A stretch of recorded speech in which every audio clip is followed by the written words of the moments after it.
Wink. It's stuck. You can be the envoy to Murata, and however you see fit, and best use the information that you have. Like I said, you can point to me, and I'm taking it as probably a little bit like an ass in conversations, but I'm taking it as the front groups. Okay. I'll just do that. I work for... Slaughter. Go to slaughter for the mages. Although, who knows, because Murata did come to me, so she might already know it. Well, and, if we go to her with not the best hand, we're basically what our best interest to her might be to broker a peace with the major council to face a common enemy. At least to face a common enemy. I'm sorry. The thought appeals to me, but... So, that is my thought. The common enemy being God, not demons. Right. Right. Right. This game. Can a demon do a contract with a group? If that group is supernaturally bound together. Yes. I would say yes. I'm gonna err on the side of mortal law, in that a pack can sign a contract under their pack identity. Same thing with a what are they called? Well, I mean, corporations? Corporations are people, so... No. That's the logic that I'm calling upon. Oh my god. Corporations are people. Dumbest law ever. Same technically with a crew that has bound together. I forget what they're called, but they have a name. Guild? No. It was dirty. Cool. Not guild. Yes, a pack can sign under their pack identity, and a throng for Prometheans can sign under their identity as a throng. Or like a crew. They are mystically bound. A crew that has undergone the crew binding ceremony can sign as their group identity, but one that hasn't cannot. A cabal. No. A cabal cannot sign under its cabal charter. The charter is an agreement for multiple parties to come together. A cabal charter is a confederation. Oh, that's right. Yeah, Same with the concilium charter. The hierarchy of magi is confederation. Same thing with vampires. You are presumed to still be an individual. You just happen to also participate in this group. That is not the same for a pack. In a pack, in a ceremonial binded crew, and in a throng, you are there for the benefit of the whole. It's communal, it's not individual.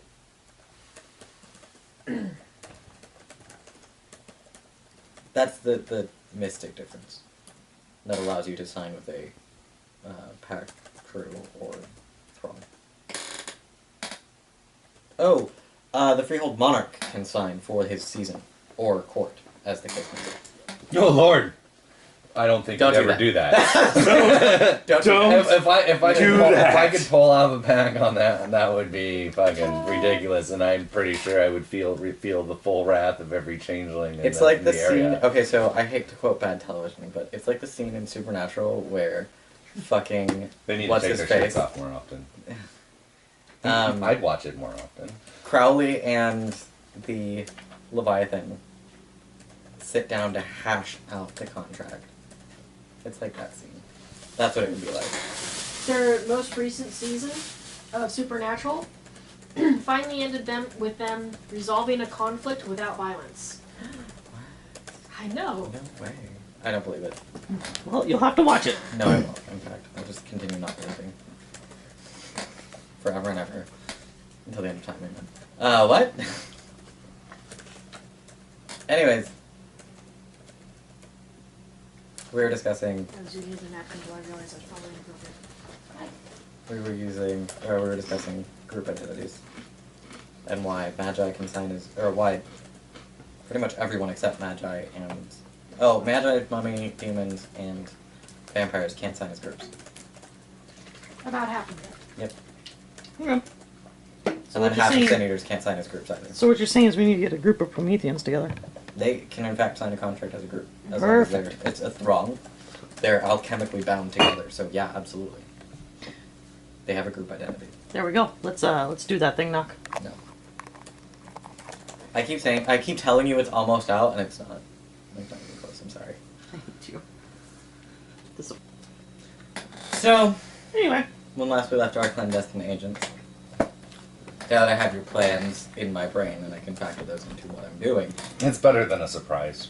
Well, I feel like, to step back again into the craft of storytelling, I feel like it's better that way. Me too. That's why I wanted to discuss it in the group with you Yeah, here. because then your storyteller can... It's not... If your storyteller is using your plans as an excuse to fuck you, he's doing it wrong. Or she's doing it wrong. It's not how this game fucking works. Dennis tells it like it Dennis is. tells it like it is. It's not how this game fucking works. You're doing it wrong. That's gonna be above your head. Dennis tells it like it is. The plans of your players should be used as fodder for your stories. Complications should come up from the stories, yes, but not in a way that shafts the plan in its entirety. It needs to be something that the characters can overcome, but that provides a suitable amount of drama to the story as a whole. If you are having problems, like if you're not trying to shaft your players, but they constantly feel frustrated, scale the degree of challenge back. Let them win. They don't have to fight for everything. Sometimes they get a lucky break and life is easy and they just win. Because I promise you, speaking from experience, let them win once, give them an easy win just once, and they'll complain that it was too easy, and they'll never complain about your difficulty setting again.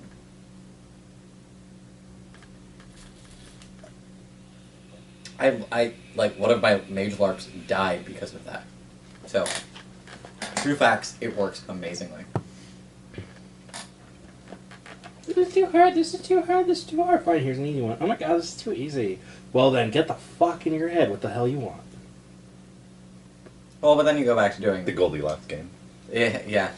Then you go back to doing business as normal, and they magically stop complaining about the difficulty.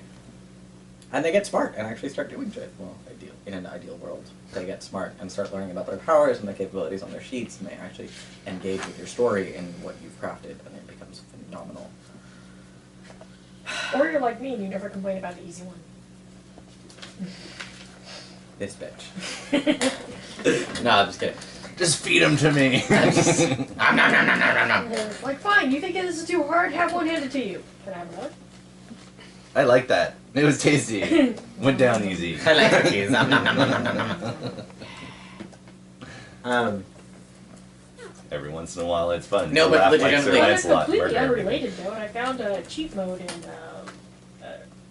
cheat mod for Stardew Valley. Ugh. Why do you need to cheat in Stardew Valley? Fishing. Fishing. Okay, no, that's legit. Yeah. Like, I'm not. You're right.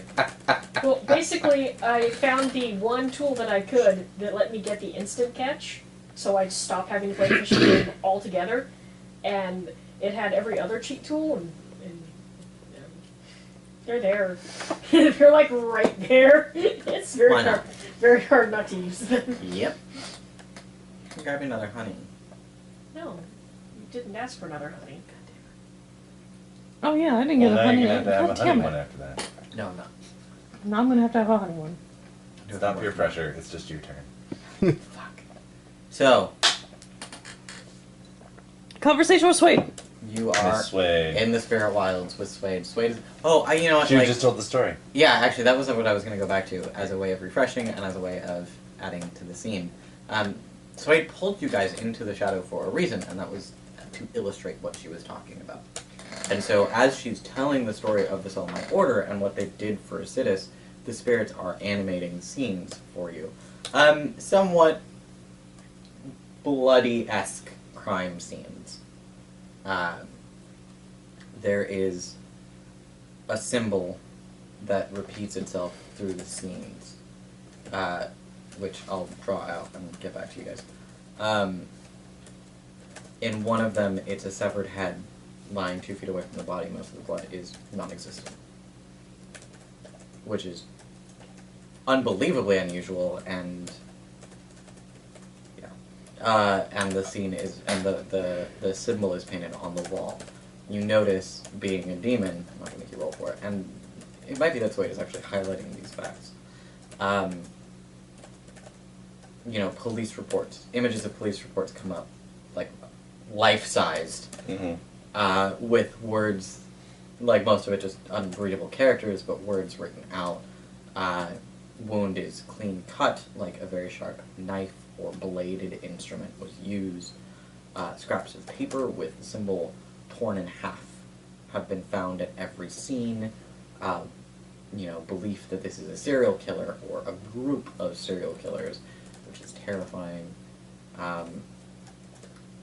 Responses from a variety of official sources. You know, they animate a conversation that you vaguely hear at the edge of your periphery, where two people are talking about bringing in the federal agents, because this is well beyond the capabilities of the Isidis Police Department, and they're told, no, it's fine, we can handle this, we don't need the feds.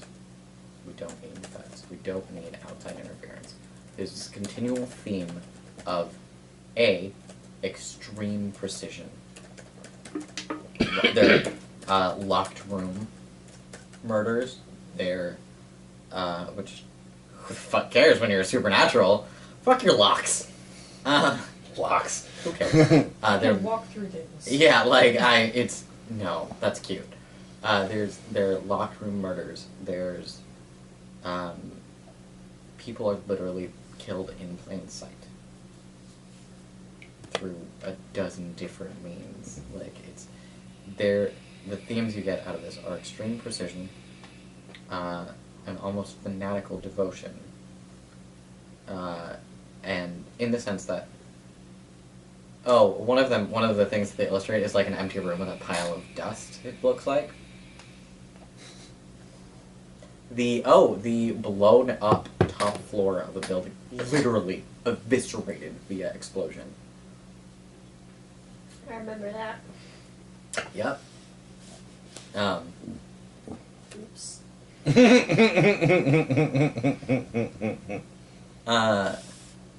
know, and all of that as she is talking.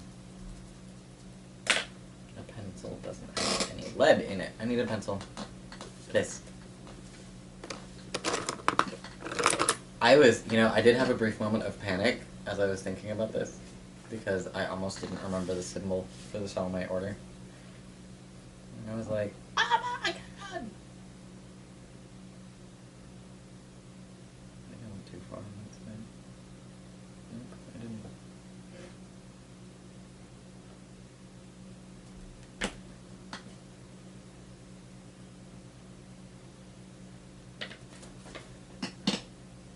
Okay. I don't know if the camera can make it out, but if not, I will send it to Nisi, and she, somehow. I've got GIMP. I'll draw it in GIMP and then send it to you so you can use it. That'll work.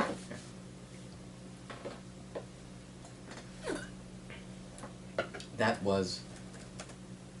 They were our vigil. They were what kept Isidis safe.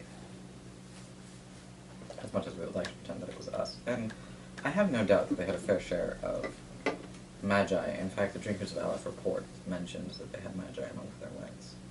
Banishers, presumably. But still. That was our last vigil. And then... the Johnny came. A wave of awakenings swept the city and decimated the Spiritscape, all in one terrible night. You felt it. It didn't matter who you were. It didn't matter where you are. If you had even the least understanding of spiritual magics, you felt it. It was uncomfortable. A burning flame, divine authority, all sorts of symbolism. It was just distasteful. Those who awakened said that they'd been to a heretofore unheard of watchtower. One that burned but had no heat or smoke inside of a brass city. And then the Salamites were no more. The Concilium responded, as did the Free Council. Concilium offered amnesty to the new Johnny, who had not been part of the Spellmind Order, and the presence within our ranks. It was uncomfortable. We're used to fostering 2, maybe 3 mages at a time. Every cabal and individual mage in the city had some Johnny that they were fostering. But these people are firebrands to begin with. It was not pleasant. What happened to your Johnny? They left. Many of them left. Many of them diaspored across the states and the world beyond. Most of us don't stay where we awaken. Many of the Magi of Acidus are not natives. Myself, Corvin, Nero, and I believe Beck. Not Beck. Beck and Oculus, actually, are all natives. The rest of us came in from somewhere else. The Drinkers of Valak were all native, which is unusual. But they're also still no longer in business. They're in the shadow. They haven't heard that news report yet. The spirits do their best to imitate what she's describing, but the image of a watchtower that is burning just doesn't. I think it's very literal but conceptual all Yeah. at the same time, so it doesn't. Weird spiritual conception of a mage idea. Yeah, it's like. We get she's sending us something that looks like. Yeah.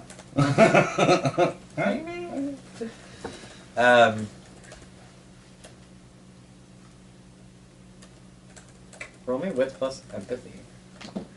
As the spirits convey what she's thinking, you have the opportunity to look in and see something that Is there any penalty? might Okay. Like you're watching a copy of a copy, so it's Sway the fine never saw details the are a tower. little. What? Sway never saw the tower. No, it's something else. It's also her imagining of the tower and then trying to convey that to the spirits. It's one. Oh, it's not about the tower. It's I know. about she's thinking about the Johnny themselves. Like she's showing. When I asked her what happened to your Johnny, oh lord. Yeah. Ooh. Wah wah. 4. 5. 8, 7 8, counts? 9, 9, 10. Oh, I can't count. Chris can't do math. You can put that up on top of the thing. Yeah. I can't count my exceptional success. Would you like to place a condition on I- yourself or on the scene? I would love to place a condition. We can do a story condition, I want or her a to trust story me. itself. Ooh, okay.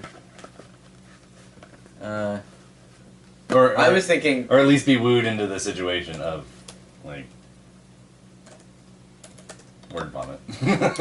I was thinking revelatory. Yeah, relevant. Swayed- There we go. That's a good one. Yeah, Swade is revealing more than she knows. It's a condition. It's an environmental tilt. Mhm.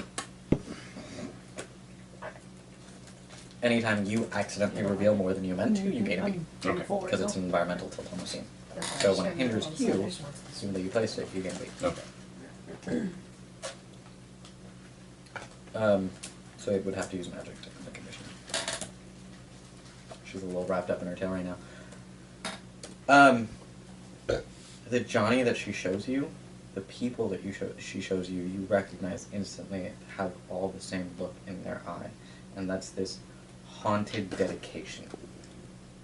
You got exceptional. You can tell instinctively that these people have all seen conflict. Like they are either physically scarred, or in some cases you can see their mental or emotional scars, but they are scarred by this conflict, and they are